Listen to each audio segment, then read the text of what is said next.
Assalamualaikum warahmatullahi wabarakatuh. Jumpa kembali bersama Sang Hyang Cipta Rasa yang akan mempersembahkan kisah-kisah mistis menarik untuk menghibur teman-teman semua dimanapun berada. Sebelum ke cerita, terlebih dahulu kami ucapkan terima kasih yang sebanyak-banyaknya kepada teman-teman yang telah bergabung di channel ini. Dan bagi yang belum bergabung, silakan mampir dan berikan dukungannya dengan cara subscribe, like, komen, dan share ke teman-teman lainnya agar channel ini semakin berkembang. Dan jangan lupa aktifkan tombol loncengnya agar teman-teman tak ketinggalan cerita dari setiap video terbaru yang kami upload. Untuk menjaga privasi dalam cerita ini, nama tokoh dan tempat kejadian telah kami samarkan. Apabila ada kesamaan cerita, nama tokoh dan tempat kejadian mungkin hanya kebetulan saja. Dimanapun kita berada, sopan santun harus selalu kita jaga sepenuhnya tanpa terkecuali. Karena perbuatan konyol sekecil apapun bisa saja membawa petaka yang lebih besar pada diri seseorang. Dan hampir saja nyawa Arul melayang jika saja Wakosim terlambat menolong Arul dari kemarahan siluman ular penghuni lubuk akibat dari kekonyolannya tersebut. Nah, seperti apa kisah selengkapnya? Kita simak saja ceritanya. Hari Minggu adalah hari libur yang banyak dinanti-nantikan oleh sebagian atau mungkin oleh semua orang, di mana di hari itu dipergunakan untuk bersantai ria bersama keluarga, kerabat atau teman-teman lainnya. Setelah 6 hari, mereka disibukkan dengan pekerjaan masing-masing. Sebagian orang ada yang berlibur ke pantai, ke gunung, ke tempat hiburan. Bahkan ada yang paling mengasihkan, yaitu beramai-ramai mancing ke sungai. Pagi itu, sekitar 10 orang pemuda bersiap untuk memancing ikan ke sungai yang cukup jauh di pedalaman kampung. Setelah menempuh perjalanan selama 1 jam berjalan kaki, mereka pun akhirnya sampai di satu perkampungan yang jaraknya tak jauh lagi ke arah sungai yang akan mereka tuju. Mereka pun beristirahat untuk melepas penat selama perjalanan tadi. Sambil mengopi dan makan makanan ringan, mereka asik mengobrol dan bercanda tawa dengan riangnya. Seorang bapak pemilik warung tersenyum ramah dan menghampiri Nanang. "Mau pada mancing di mana, Jang?" ujar si bapak. "Itu Pak, di Lewi," jawab Nanang seraya menunjuk ke satu arah. Mendengar itu, senyum ramah si bapak pemilik warung berubah seketika menjadi raut wajah yang penuh kecemasan. "Oh, hati-hati ya," ujar si bapak tak melanjutkan kata-katanya seraya kembali masuk ke dalam warung. Nanang tak terlalu memperhatikan perubahan raut wajah si bapak pemilik warung. Dan maklum orang kota yang selalu berpikiran logis, mana mungkin memiliki firasat aneh yang tak masuk akal. Setelah itu, Nanang mengumpulkan teman-temannya dan mereka membayar satu persatu atas makanan yang telah mereka makan, serta tak lupa membeli perbekalan untuk nanti siang. Setelah terlebih dahulu pamit ke si bapak pemilik warung, mereka pun melanjutkan langkahnya menuju tempat dimaksud. 10 menit kemudian, sampailah mereka di tepi sebuah sungai yang dangkal karena penuh batu-batuan dan kerikil di dasar sungai itu. Tentu saja, hal itu tak memungkinkan bagi mereka untuk mancing ikan. Lalu, mereka pun berjalan beriringan sambil bercanda di bantaran sungai menuju ke arah hilir. Nah teman-teman, ketika rombongan anak-anak muda itu telah meninggalkan warung, si bapak pemilik warung segera memanggil istrinya untuk menjaga warung. Dan si bapak itu pergi ke sebelah rumahnya untuk menemui Wak Kosim. Wak Kosim adalah kakak kandung dari si bapak pemilik warung. Walaupun sudah tua, namun ketangkasannya dalam menyadap aren masih dapat diandalkan oleh para penduduk kampung itu. Si bapak pemilik warung segera menceritakan tentang anak-anak muda yang akan memancing ke lubuk atau lewi pada Wak Kosim. Dengan cepat, Wakosim segera membakar kemenyan. Lalu asap beraroma mistis itu pun menyebar seketika di ruangan Wakosim. Nampak wanya itu duduk bersila, memejamkan matanya sambil berkomat kamit. Rupanya ia tengah mencoba berkomunikasi dengan siluman ular penunggu lubuk agar tak mengganggu anak-anak muda yang akan memancing di sana. Sesaat berlalu, ia pun membuka matanya, lalu mengangkat kedua telapak tangannya dan berdoa, memohon kepada Tuhan agar anak-anak muda itu diberikan keselamatan. Setelah selesai dan berterima kasih, si bapak pemilik warung kembali ke warungnya. Rupanya Wakosim adalah orang yang memiliki kemampuan untuk berkomunikasi dengan makhluk-makhluk gaib. Ia memiliki ilmu itu sebagai warisan turun-temurun dari orang tua dan kakeknya ketika mereka masih hidup. Karena kemampuannya itulah, sering ada orang datang ke rumahnya untuk meminta pertolongan tentang hal-hal gaib. Namun, dengan memiliki kemampuan yang tak dimiliki oleh orang lain itu, tak serta-merta membuat Wakosim menjadi angkuh. Ia malah semakin merendah dan tak melupakan pekerjaan pokoknya, yaitu menyadap aren. Satu hal yang patut kita acungkan jempol ya teman-teman. Setelah itu, Wakosim segera berangkat ke kebun aren untuk memeriksa dan mengambil bumbung-bumbung bambu yang berisi air nira dari pohon aren yang ia sadap pagi harinya. Cerita kembali ke Nanang dan teman-temannya.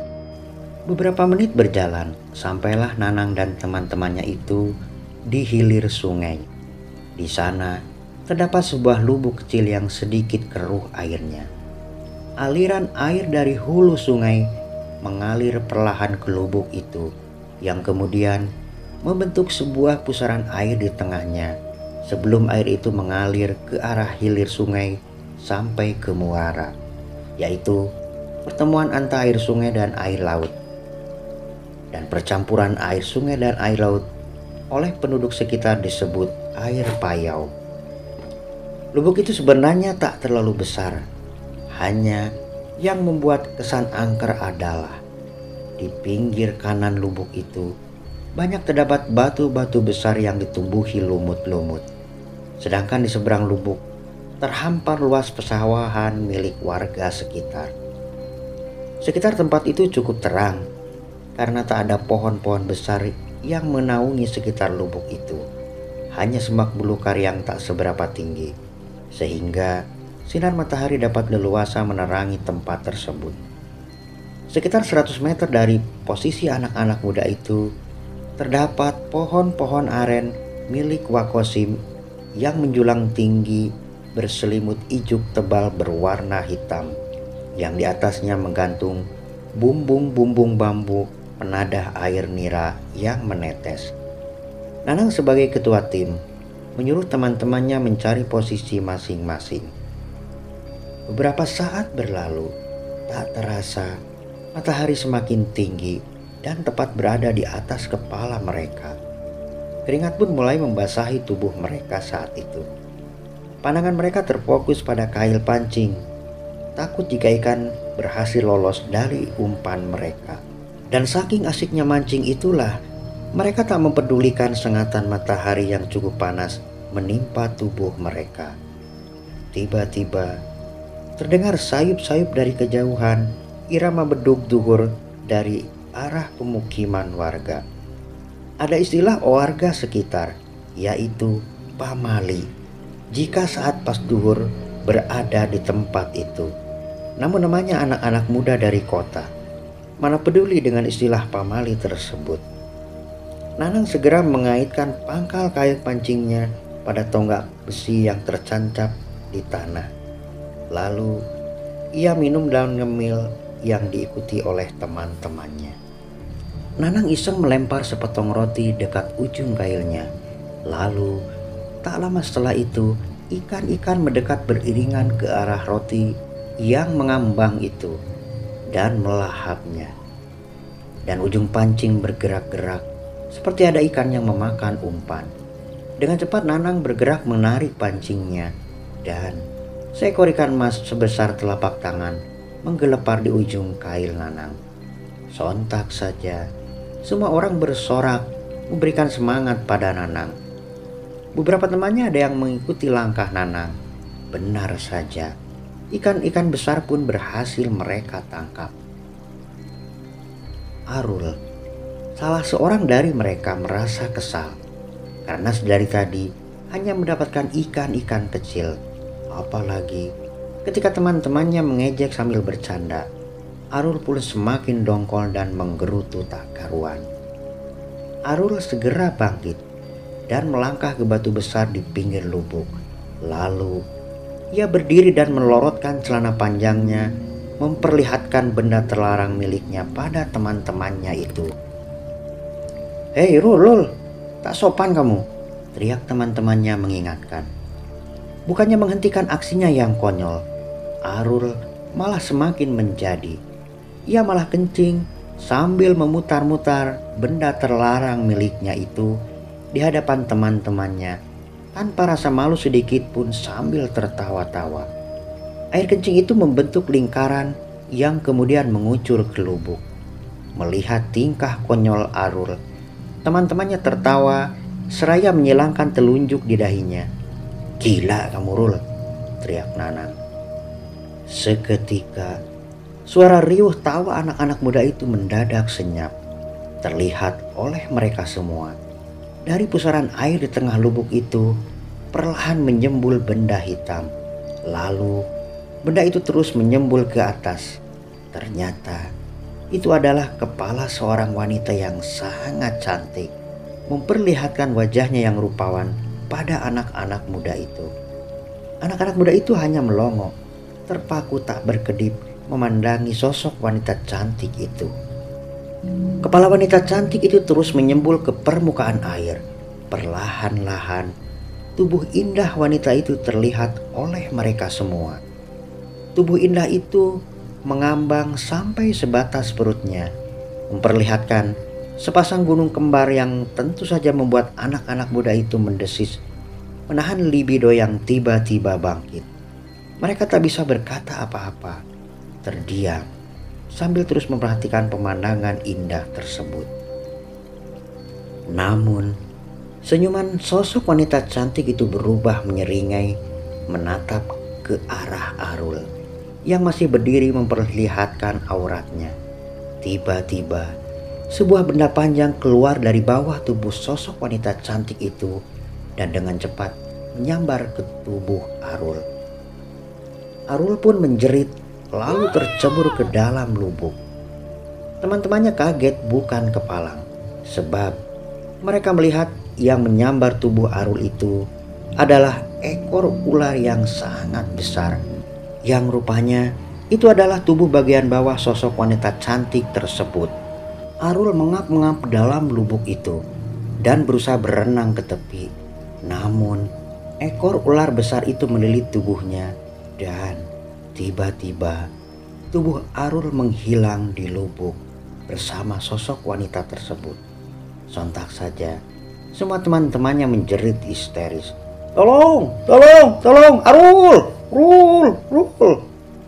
Mereka tak bisa berbuat apa-apa karena mereka juga takut untuk terjun ke lubuk itu. Wakosim yang sedang menyadap aren tak jauh dari tempat anak-anak muda itu ketika mendengar teriakan segera turun dari pohon aren dan berlari ke arah kerumunan anak-anak muda itu. Pak, tolong Pak, itu Pak, ujar Nanang sambil menunjuk ke arah lubuk. "Si Arul tenggelam Pak, tolong Pak, ujar salah seorang lagi. Wakosim yang paham dengan apa yang terjadi segera duduk bersila di atas batu tepi lubuk. Matanya terpejam, terlihat mulutnya komat kamit membaca doa. Nanang dan teman-temannya mencoba untuk tenang agar tak mengganggu Wakosim yang sedang khusyuk berdoa. Wakosim mencoba berkomunikasi dengan siluman ular penghuni lubuk agar segera mengembalikan tubuh Arul ke permukaan. Tiba-tiba pusaran air di tengah lubuk itu bergerak dan berputar dengan cepat dan membentuk gelembung-gelembung air. Tak lama tubuh Arul menyembul dari pusaran air itu dan mengambang. Nanang dan teman-temannya kembali menjerit-jerit histeris. Arul, Rul, Arul, Rul. Wakosim segera meloncat dan menceburkan dirinya ke dalam lubuk. Diraihnya tubuh Arul yang lemas, dibawanya ke tepi lubuk.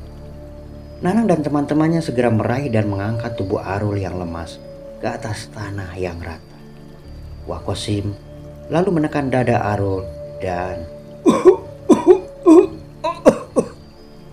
Arul terbatuk sambil memuntahkan air dari mulutnya. Ia pun tersadar. Alhamdulillah, ujar mereka semua. Segera Nanang dan temannya memapah tubuh Arul yang lemas. Bersama Wakosim, mereka segera meninggalkan tempat tersebut.